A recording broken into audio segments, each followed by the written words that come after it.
Well, welcome to the journey. My name is Kevin Polky, and I am the host of the journey. And with the journey, we focus on actually the inspiration of Joseph Campbell's work, The Hero's Journey, and we talk about that and have individuals, have guests come on to share their story of transformation or share stories of how they may have had obstacles in their life and what did they learn by going through the experience of a setback or an obstacle or a change that's happened. And then where are they at now as a result of what they learned about themselves that they wouldn't have learned if that obstacle or that setback wouldn't have happened. And so today I have a special guest, Tami Scott. And then I see that Tami, your name is hyphenated. So could you say your full name for us? Yep. Tami Scott-Bogard. Bogart. Okay. So, well, Tami, welcome to the journey. And so I know we've met a couple times, and then most recently, within the last about 6 weeks or so, I had an opportunity to visit your Forest City float, and that was a wonderful experience, and we'll get into that in a little bit. But before we start with that, maybe Tami, if you could share maybe a little bit about yourself, maybe starting with if you have an opportunity to have fun, what does Tami do for fun? Oh my goodness. Tammy goes bike riding. Okay, okay, perfect, great. Yeah. A- And do you like biking on like just like on the bike path itself, or in the woods, or does it matter as long as you're on a bike? The trails are best, but lately we've been doing a lot of paved trails. Gotcha. Okay, gotcha. And Yeah. how long ago did you get into biking? Oh goodness, I've biked my whole life. Okay. Um, yeah, since I was a kid, pretty much. Yeah. And then my husband and I now have fat tire bikes. Oh, nice. Okay. Okay.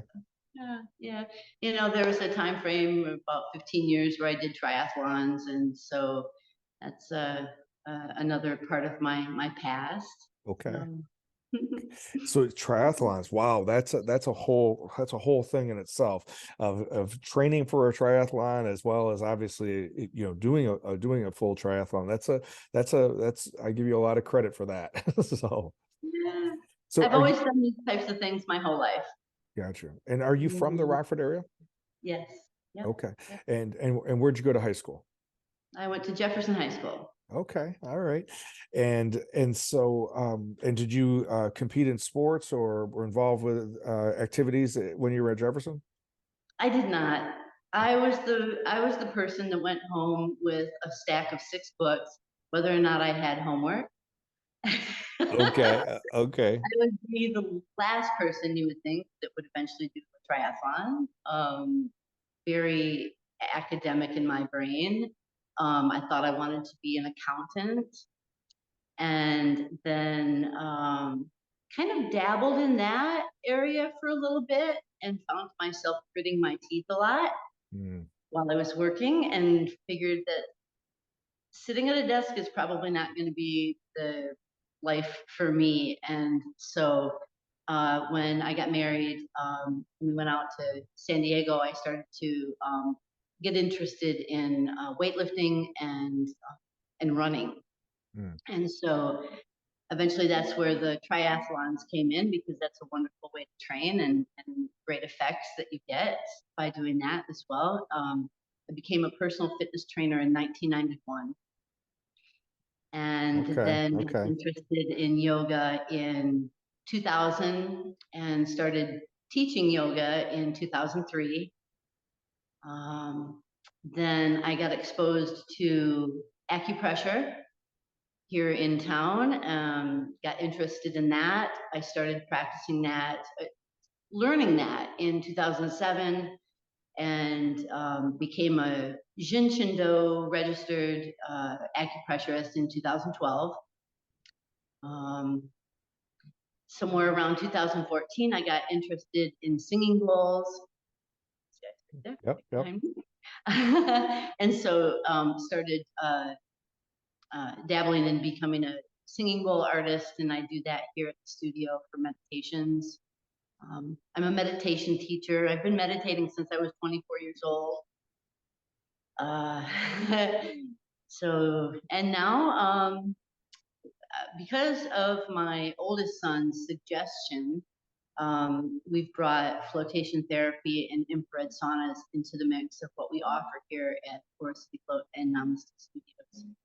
And that probably is the big topper on all of it.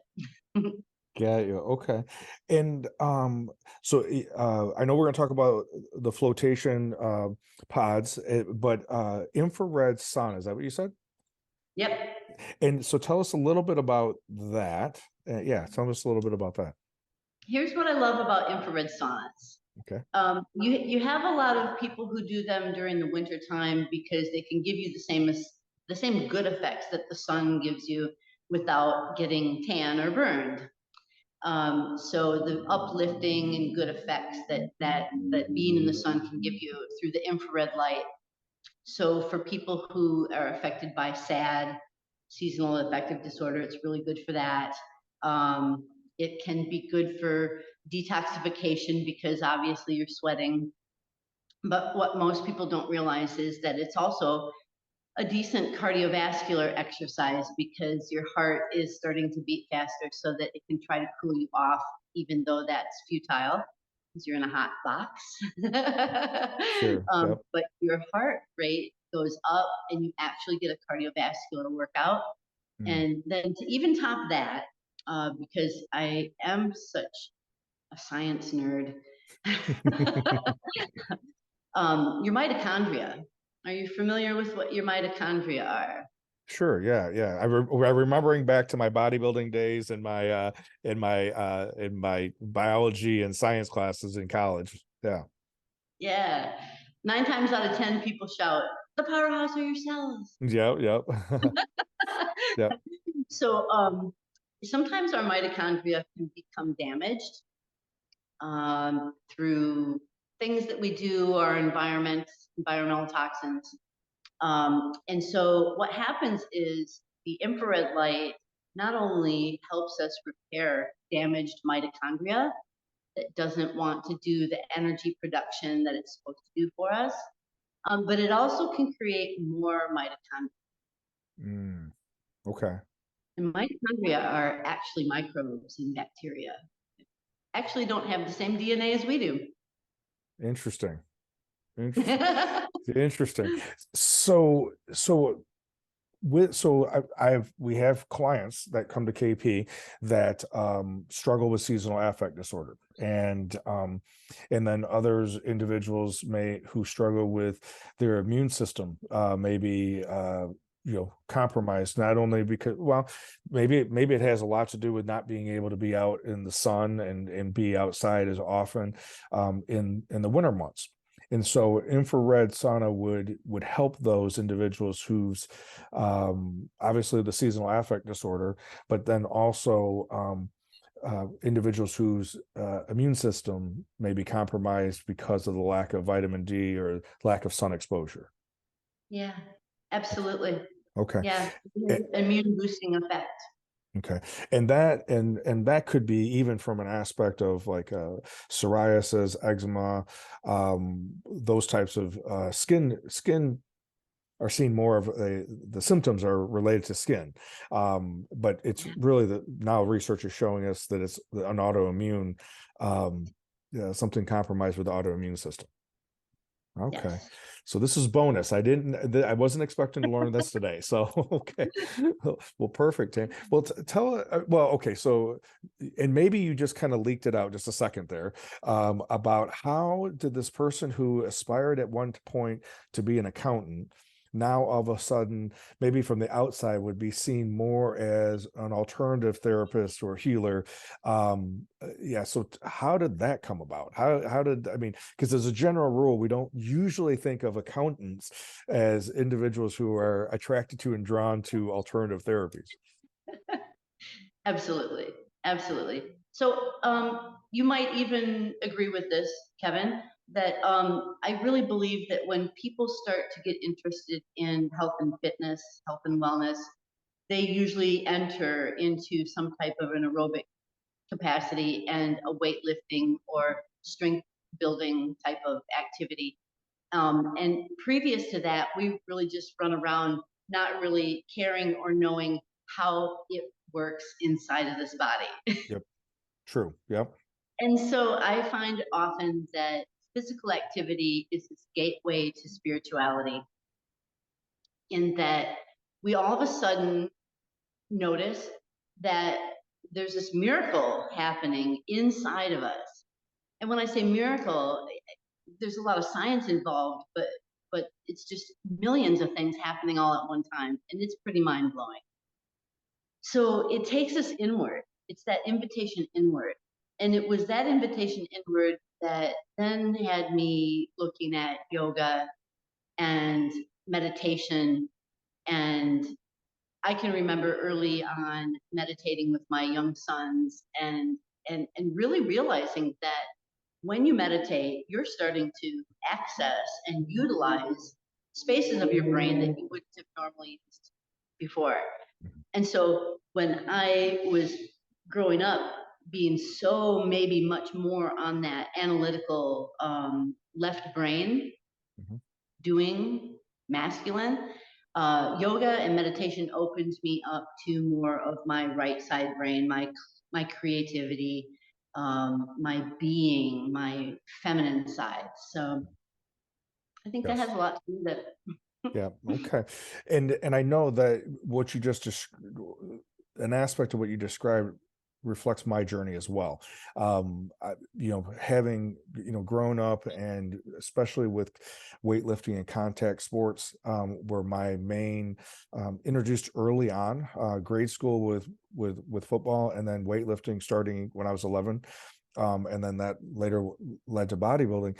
There was that there was that aspect of wanting to learn more. I remember getting a book from the North Suburban Library about yoga and meditation, because I would watch Bruce Lee movies, and the old Carradine movie, Kung Fu, the series that was on TV, and I was drawn and attracted to that, and but there was an element that, when just with what you said earlier about how fascinating our bodies were, I still was very much in the mindset of how can I get my body to produce certain outcomes that I wanted it to produce.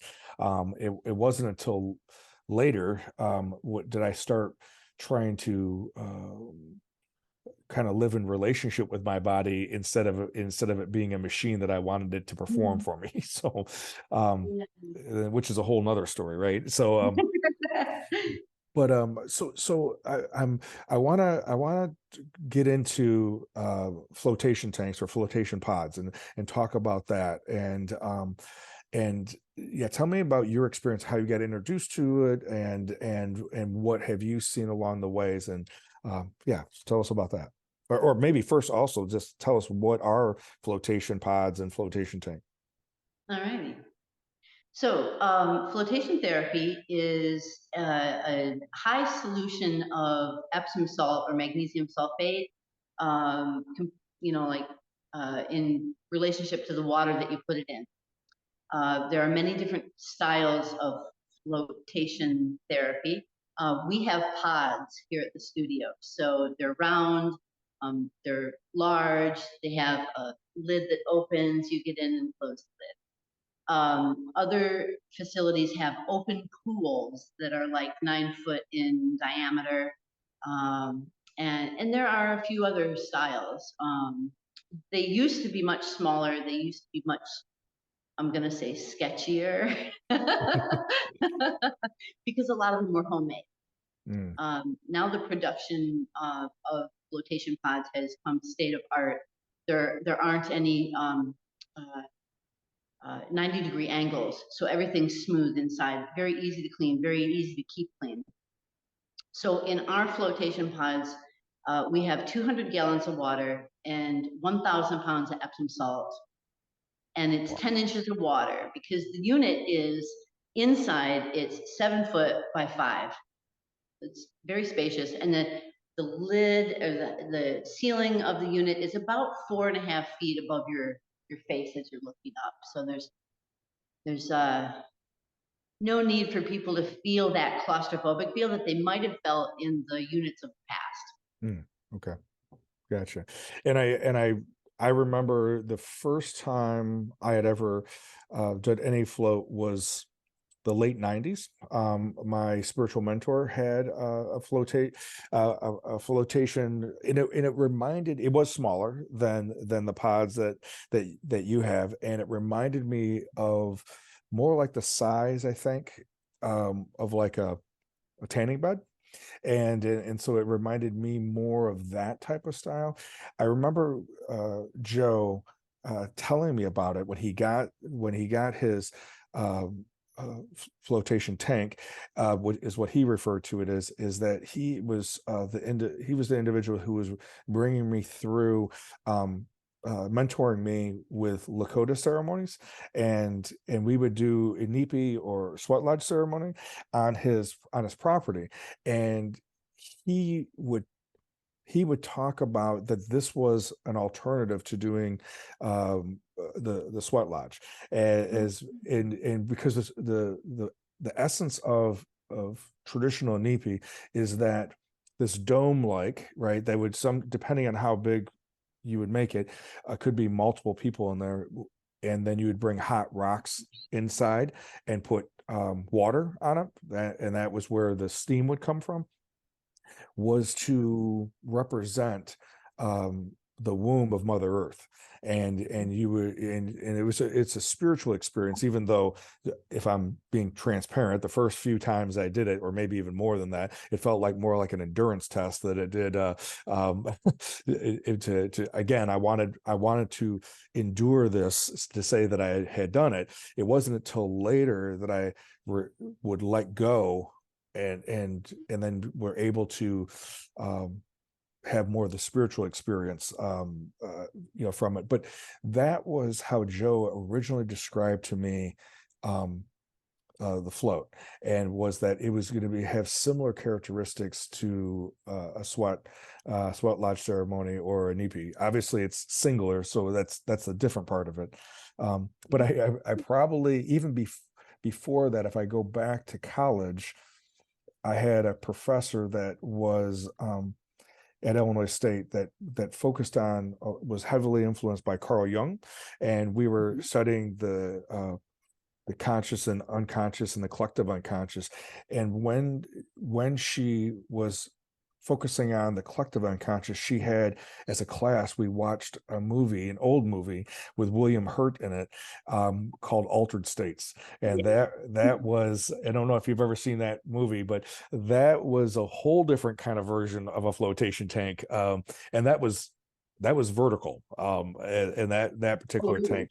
Yeah, and again, this was filmed in the 70s. So and it was at that particular flotation tank in the movie was described as if it was at a university, and they were doing experiments with it. And so but that was my early introduction to flotation, and I guess float therapy, even though that wasn't what it was referred to, at least when I was doing it. So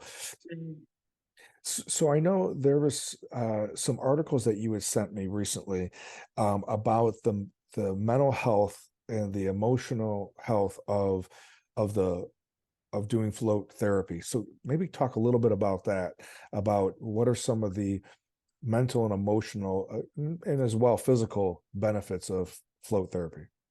Yeah. But I do want to also comment on something that you just mentioned, that when you started to do the sweat lodge, and also maybe when you started to do the floating as well, that there was, it felt like an endurance factor, like there was you had to endure it. Yep. I think that there's a lot of the same thing applies to the flotation therapy. We find that people will float probably 3 times before they get into that groove that feels like it's much more easy to do. But the first 2 times are kind of getting used to the area, and what you're supposed to do and what you're not supposed to do and how you're supposed to do it. And by the third time you float, you really start to let those types of things go. Um, I think the biggest thing that we're looking at with flotation therapy is the relaxation of the body that happens, the tension we hold in our bodies that happens that we don't necessarily know that we're hanging on to. So when we're magnesium deficient, our muscles and our nerves don't quite work the way they properly should. But when we have magnesium that's appropriate in levels in our body, then all of a sudden our muscles and our nerves optimally perform. So I will day after day see people go into the float pod and their faces are tight and their shoulders are high and their bodies are more stiff. I'll see them come out of that same door an hour and a half later, and the first thing they do is Yeah. that tells me that they didn't know things were tight there in their neck and shoulders, in their body. But and it's that fast, the magnesium, the Epsom salt absorbs right through your skin, goes into your bloodstream, much more effective and a faster entry than if we were to take oral supplements for magnesium. And it doesn't disrupt your GI system. Sure. Yeah. So I can see it almost immediately having an effect in people. Their faces are more relaxed, more full. They have that heavy sigh. I always say if I were to take a 3-second video of every single person coming out of those doors, back to back to back to back, you would see people just going, Yeah. the relaxation response. Yeah, yeah. No, I can definitely, I can see that. And, to your point about you were talking about the first 2 times, there's that aspect of internal uncomfortableness or resistant. I remember because I had experienced floating but long time ago, and so it'd been a long time since I had, and I forgot certain things. And and I don't, I mean, obviously without having any aspect of clock inside the pod, so had no idea how long this was going on. I would guess it was somewhere between 10 and 15 minutes that I was doing exactly what you said. There was this resistance that I was struggling with, and at some point that let go. And again, I don't know if it could have been 5 minutes. It felt like it was more like a 10 or 15 minutes that I was you know I don't, for me, I know it's an internal fighting.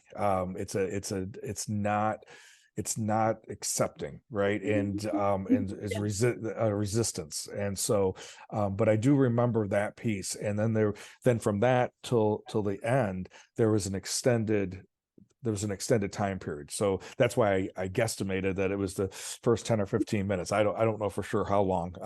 But yeah, that was, I can see how that would be a pretty common experience for people when they come in, because it's new, and to your point, for them not to either shy away from it because of that, or to give up on it before they get to that third session or get to that space. Yeah. There are a lot of different things that are going on every day in our brains that have to do with how we relate to the outside world. So we're sitting here, I'm listening to you, you're listening to me. We're doing things in our body to keep ourselves upright so that we don't fall over. We're hearing things in our environment so that we make sure that we're safe in this spot. So much is going on in all of our senses. When we go into the float pod, it's all wiped out. It's all wiped away.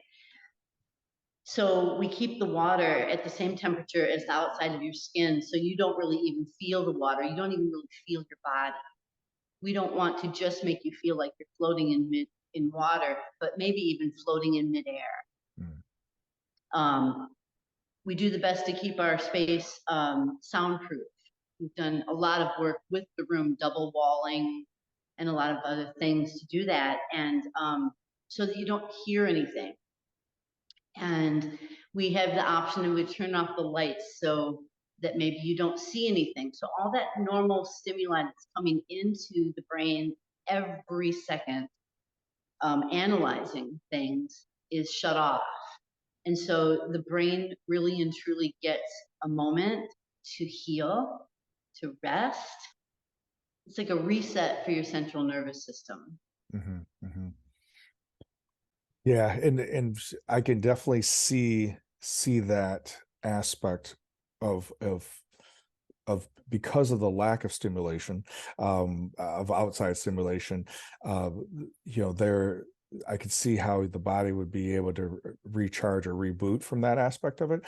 And but I also could see how for some individuals, or maybe most individuals, it would be challenging to not have the distractions. I'm holding up my phone that we're used to, on a normal everyday moment. So for 60 minutes, there's no phone, there's no distractions. And so then what are you going to do with those thoughts, right? And so So I often say that the float pod will give you exactly what you need.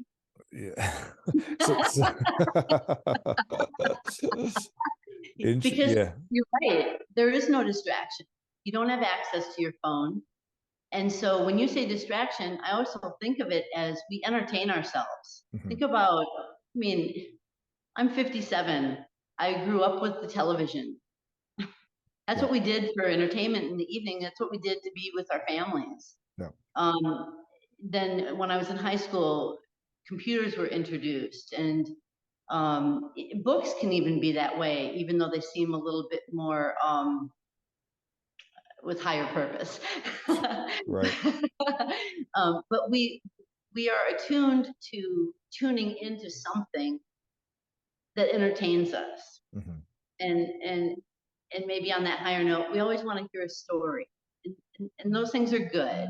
But how often we do get told stories, um, maybe that's the difficulty. But like you said, most people will go into the float pod and they wonder what they're going to do for that time frame. It kind of reminds you of that classic aspect of addiction. Well, if I don't smoke, what am I going to do all day? Yeah. If I Yeah. don't do this, what am I going to do all day? I'll be bored. I won't have anything to do. And so it's kind of following that same addiction pattern. Hmm. And when you go in the float, all of a sudden you're noticing your heartbeat. You can hear your heartbeat underneath of the water. Hmm. That might be a little challenging also for some people at first, but then it starts to become something that you get very used to, and it becomes very calming, and then you can hear your breath and you take a nice deep breath and you can hear that. So you start pulling yourself down out of your thinking mind and into the feeling sensations of your body. And one of the things I love about the float pod is when you get the opportunity to turn the lights out. If you open your eyes and you close your eyes and you open your eyes again, it's the same. It looks the same. To me, it looks kind of grayish and kind of um, fuzzy. And to your point earlier of saying womb-like, it's round. You're floating in water. I mean, how could you recreate being in the womb anymore? Hmm. So you have this comfort and you have this safe feeling. The other thing I like about that is if you're closing your eyes or you're opening your eyes and it's black, either way, you develop this sensation of expansion. Like the walls aren't there anymore. Hmm. Yeah. Yeah. Very, very much, very much. That was my experience. This last time when I was at Forest City, and I think, I went that day because of some stuff that I was wrestling with. I went there intentional, and it was just one of those. It just happened to happen this day, that I worked earlier in that morning, I had a chiropractic appointment, and then I went from my chiropractor appointment to my physical therapy appointment where I do weekly myofascia release, and I did that, and then I left therapy and then drove to your place. So it was like back to back to back of these things. And interestingly enough, though, is that during the time period where I'm usually able to let go during therapy, during the myofascial, I wasn't that day, and I was very much stuck in my head. Could not. I was just stuck in my head. I couldn't get present, and so on the drive down to Forest City, the whole time my intention was, because I knew what was happening, I was caught in my head and I was very spiritually disconnected. And that was my mm, mantra, prayer, whatever it was just about wanting to be in God's presence, and I knew what was stopping me from God's presence was my thinking, uh, and so that was what I was yearning for. And of course, at the very beginning of it, it was anything but that, because I was fighting it, and then at some point, um that was what I experienced. What I experienced was a spiritual experience, and of the sense of love and the sense of energy of love. And so that was the um totally didn't expect it, though I was yearning it and desiring it, but that was what I walked away with. And and then again, I recognize that in my case, and maybe most people, I'm the one who blocks my experience with being in God's presence. No one else can. It's entirely up to Kevin to do that. Um so yeah, but I like I said, I totally appreciated that opportunity to do that. And so I know that you had shared about some research regarding, if I had someone who was struggling with anxiety or struggling with depression, and which is the two broad common things that people come into counseling for. What has some of the research shown that are beneficial for people to float who may be struggling with some mental health issues? Well, I would say it's all in the magnesium, Okay. because they say that magnesium is the relax element. It's Okay. the relax um, mineral. And let's see. So I'm going to reference the research study that was done in, I believe it was 2013, 2014. Dr. Justin Feinstein, at the time he was with Lieber, the Laureate Institute on Brain Research. And they had 50 participants. Some were previously experienced meditators, some were non-meditators and had never done it before. They had all 50 participants who had, and it was randomized. I think some of them had mental health issues, and like half of them had mental health issues, and half of them did not. They had the groups either watch a BBC Earth program, or they had them float. Mm. And in all 50 of the participants, they had the sensation of serenity and relaxation just go skyrocketing with the flotation therapy, and just a little bit with watching the Earth program. But also the sense of muscle relaxation. Um, just off the charts after the flotation therapy. And what they had said was a lot of the people in this study had been struggling with mental health issues for a good portion of their life, and had tried many different things.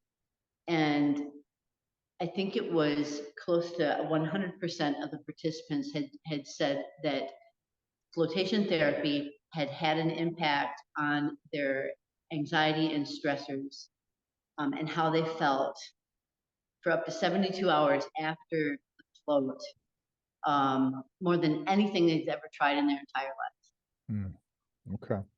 So extremely statistically significant. Well, Yeah. it's interesting that you said reference that it was 72 hours, the impact of it. I have had different throughout my life, had different spiritual experiences and that would have this. I refer to it as a spiritual high that would last certain days afterwards. And I did the float on a Friday, and it was about Sunday evening, which would have been about 48 to close to that third day time period, where I was and finally started coming down off of that. But it was and it probably really wasn't till Monday completely, but it was definitely into Sunday and throughout Sunday that I was feeling that after effects of it. So it wasn't just during the float or immediately coming out of it, but it lasted throughout the weekend. Yeah. So Yeah. well, Tami, I thoroughly appreciated being able to experience your float pods and at Forest City Float. What would be the best way if someone was interested in learning more about Forest City Float, your yoga studio? What was the best way for them to reach out to? Going to our website at forestcityfloat.com or namastestudios.co, and that's going to take you straight to our schedule that you can take a look at, booking floats, saunas, yoga, qigong, or any one of the other things that we do. You can also find us at Forest City Float on Instagram or Facebook, and then the same for Namaste Studios. Perfect. Well, Tami, again, thank you for spending some time with us today, having sharing your story, but also sharing some of the benefits that you have discovered over time, and what you're bringing to the Rockford area with all the different alternative therapies that you're providing. And I know for me at least, they without a doubt they work, and so I appreciate that. So again, thank you for being on the show today and sharing what your experience has been. So again, this was one of a very profound experience that I had just in the last couple months, and it has led to me being able to have some breakthroughs. And if you think someone might be able to benefit, either yourself or someone else might benefit from, I would really encourage you to contact Forest City Float and Tami regarding how you may be able to have a similar type of experience. Again, as always, thank you for being with us, and I look forward to being with you next week.